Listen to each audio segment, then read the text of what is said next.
So it was less than 2 months ago, we were introducing this guy to you in general. Today we're going to introduce one of his new projects and what he hopes it'll mean for you. Before you had even, I think, officially joined 10 Kappa, you were talking about one of your passion projects, the podcast that you hope to bring. I know you to be a passionate guy. You love leadership training, did that obviously at Gonzaga, teaching. But what inspired you to launch the Compound Commitment, if I can steal the punchline of the title of your podcast?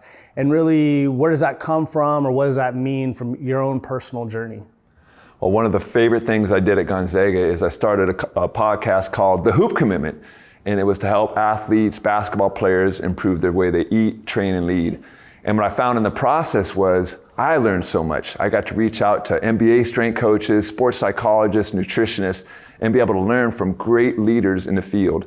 And then I'd be able to take that information and share it with the community. When I came here, I knew I wanted to do the same thing. I wanted to reach out to professionals in the financial world, in the health world, in the happiness world, be able to learn as much as I can and then share it with our community. Yeah, well, we talk all the time here at 10 Kappa about the 4 pillars of wealth, wealth itself being one, health, loved ones, your faith, your family, your friends, wherever those things are dear to you, and then legacy. For us, that's a lot of charity. We're here shooting, I don't know what might be in the frame, but when people come into our offices, they see that. We got the gym, hey, come use our gym, get healthy. We're surrounded by pictures of those charitable causes that are passionate to us. Tell me about how you came up with the name that I already stole the introduction of from you.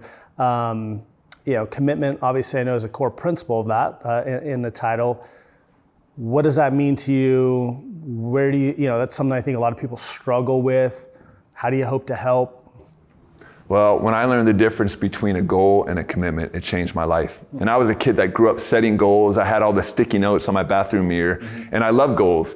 And so when I talk to athletes, I say a goal means I want to. So a goal is something that you want to do. And I love to be able to think about, man, when I get to be a teenager, I'm gonna make varsity. When I get to college, I wanna get a scholarship. And I think I want to is so important, but it's rarely strong enough to ensure that you reach your goals. And so that's why you need a commitment. And is the commitment more about the steps than the destination? So I want to be on varsity, therefore I commit to doing these steps to help. Exactly. The commitment is the I have to. It's what's the daily thing that you have to do, all those small things that most people want to forget about that will get you to that big goal. And so when I changed everything in my life that's really important from a goal into commitment, that's when I really saw the progress. I think people get, when you talk about the compound commitment, they get compounding, they hear it all the time, at least compounding interest. They get it when it comes to finance, their money. How does that apply then to those other aspects that you hope to bring to this podcast, be it health, happiness, et cetera? Well, most things in life are skills. And we think about in the weight room, you don't get stronger under the bench press in one day. No matter how hard you lift, it's compounding those small efforts.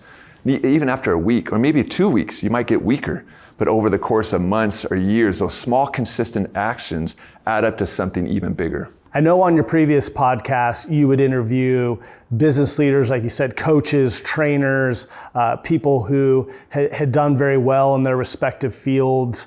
Were there anything that you learned or gleaned that surprised you, or you're like, wow, there's a common thread to these people, even if they're in disparate industries, there's a pattern here that I think can apply to people wherever they may be? Totally. I think one of the biggest things I saw is how people handle failure. And it's been great to be able to take these lessons and teach my kids. My daughter had a big setback in dance the other day, and I showed her this little Michael Jordan quote where he talked about how many shots he's missed, how many times his team trusted him to take the game-winning shot and he missed. And he's failed over and over and over, and that's why he succeeds. And all the people I interviewed, it was the same thing. It was this storyline of they had this big goal they wanted to be able to achieve, and then they hit the dip, and where most people quit, they didn't. They kept on going. And so they looked at failure as just another thing, a stair step to get to where they want to go. It reminds me, when I went off to college, my parents gave me this little book of quotes, 2 or 3 that have stuck with me forever. One of which was, I realized pretty early I failed at 9 of the 10 things I tried, so I tried 10 times as much. And I think we look at a lot of people like, oh, he or she succeeded 10 times, I tried 10 times, I only succeeded one. We don't see that they tried 10, same failure rate maybe. For those people who are watching, we hope obviously this podcast is going to come to life this fall.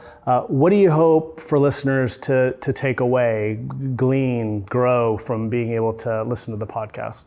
Well, the podcast theme is it's a journey of compounding wealth, health, and happiness. And I really hope that everyone gets to understand that there's a path to all of those things, which is daily commitments to be able to make sure that if you want to be happy, there's the 3 macronutrients of happiness. Do those small things every day. If you want to be healthy, you don't get healthy with eating one good meal. It's those small little decisions that add up over the course of a lifetime. And so I just want people to be inspired and then have daily actionable things that they can do and take away. Awesome. Well, just as Maddie and Amy Joe got Fika and Finance off the ground, Mike hits the scene. You're getting the compound commitment off the ground. The latest project from 10 Capital to hopefully help add not only some insights, but some fun and joy into your lives. Thanks, Mike. Look forward to it. Thank you. Thanks, everybody.